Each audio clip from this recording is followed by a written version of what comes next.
Jacko, welcome to camp. Thanks, mate. What's the vibe at the moment amongst the group? Yeah, obviously excited. Change brings a new opportunity for everybody, individually, collectively. Gives us a chance to, adapt and for something new. And here in Australia, in front of what's going to be a great crowd, massive game, pressure, all the good stuff that makes for us to step up our game. How intense, I guess, is the pressure? It's not only the two results, the last window, but Arnie stepping down, new coach, and so much rides on this. You guys do good work under pressure, though. Yeah. Listen, we understand the circumstances surrounding the game, but we're such a good group of players and great characters and guys that are capable of performing under that pressure, but also putting it to one side and focusing on just getting the performance right. And when we get that right, then the result will come. Expect the coach to make many changes to the run-on side? It's tough to say. We'll do a session tonight and we'll probably get a few more ideas of how that's going to look. But for us, it's everyone's on their toes. Everyone knows that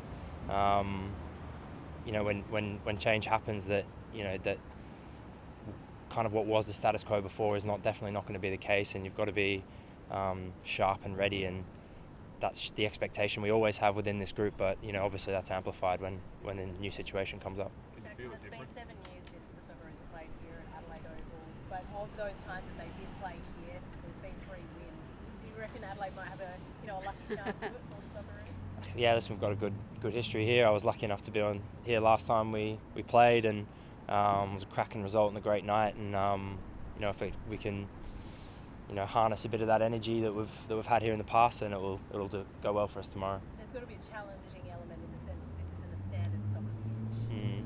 Yeah, listen, it was the same last time. I remember the cricket pitch being there last time we played here as well, and that's being adaptable is part of what we do. We've played in tough conditions away from home before, and that's just a fact that you deal with.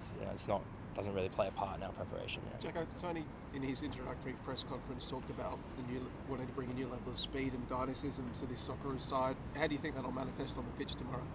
Well, I think the initial demand for intensity from him is going to be probably what draws that out in a lot of ways, because we've got the players that are capable of playing that way, and we've got I'm sure when we see the setup, that will be, if that's the type of game we're going to be playing, then they'll be looking for those players to perform in those areas.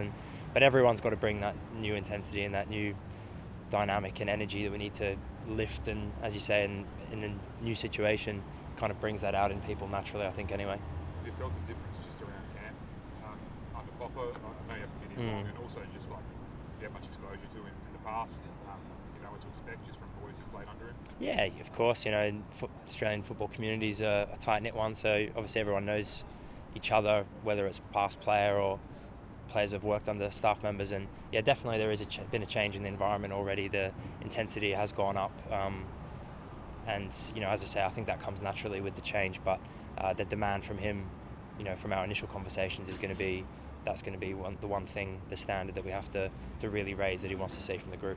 The amount of young players in the squad, a lot of them have only ever had one international manager. For you as one of the leaders of the group, obviously captain of the club, do you have to sort of take on an extra bit of leadership role to maybe arm around him and say it might be a bit tough with a new coach, a new unnerving sort of set of circumstances? Yeah, to a degree, I suppose, for a lot of guys that have only been exposed to one manager in this environment over a number of years. But in football, you're exposed to so many different characters throughout it, and I think a lot of the guys will understand how the different dynamics work with different staff and coaches and leaders.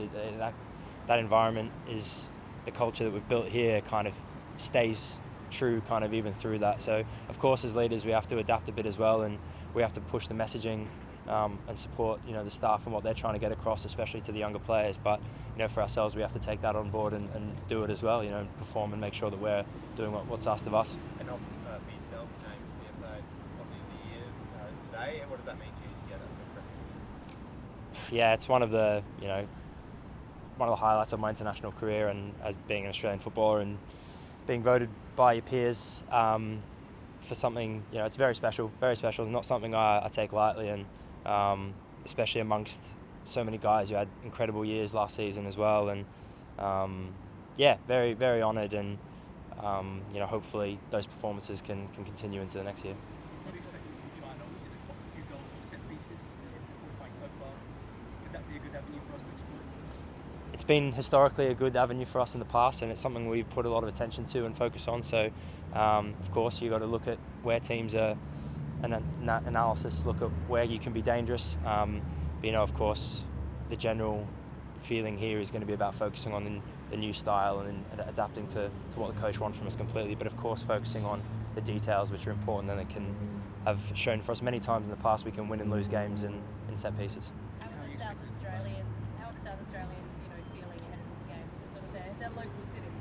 Yeah, I think they've been waiting for it a while. You can definitely feel that, but speaking to Joey, I flew with him here, and you could feel the buzz that he had to be coming home to play, represent his national team in his hometown. I've been there as a player, and the first time you do it, there's nothing quite like it. It is a special moment in front of family and friends. So there's a number of them that'll be itching to get out there tomorrow night and make sure they do everyone proud. One of those is Nestor Kunda. I know when he moved to Bayern, I think you were asked about sort of the words of advice you have for a move to Germany. Have you spoken to him much since then, and how excited is he to have that chance in his home state? Yeah, of course, he's another one that's he's close ties to his club here and his community here, and he's desperate to show what he can do. And obviously he's made the huge step to Germany this season at one of the biggest clubs in the world, and being involved through their pre-season and on the bench a couple of times as well shows the level that he's performing at to even be in that conversation.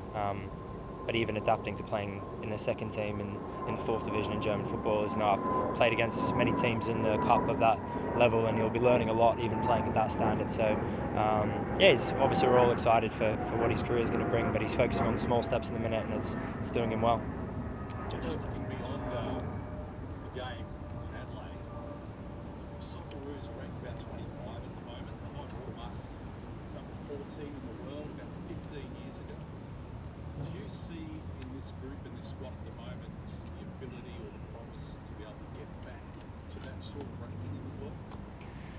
Well, listen, rankings are, of course, they play a role within qualification setups and things like that, but of course, you don't really pay such close attention to that. We look at our development through the kind of results that we get and how that pushes us forward, and of course then things like rankings can change within that. But for us, we believe in the group. In the last 2 years since the World Cup, we've seen a lot of changes, and my feeling being a part of the group through that process is that the team is developing and growing, and now with another change in staff, I think it's a chance for us to push and take another step forward and see where that takes us. Jackson, I know you're here for a pretty important reason, a pretty big job to do, but have you had the chance, or will the team get a chance to sort of soak in SA and what Adelaide's got to offer? No. No. We were up on the pitch this morning. We're back on the pitch this afternoon, and tomorrow's game day. And that's the reality of international football. Unfortunately, we're very often in places we'd love to spend more time, but even just being at home and seeing around and driving through the city, it gives you the same feeling. And as I say, when people family and friends will be in the stand, that's what makes the biggest difference. Tony's not the only new coach you have. He's also brought in a number of assistants, particularly Paul Ocon and Hayden Fox. Have you ever dealt with them before, and what do you think those two Socceroo luminaries themselves will bring to the setup?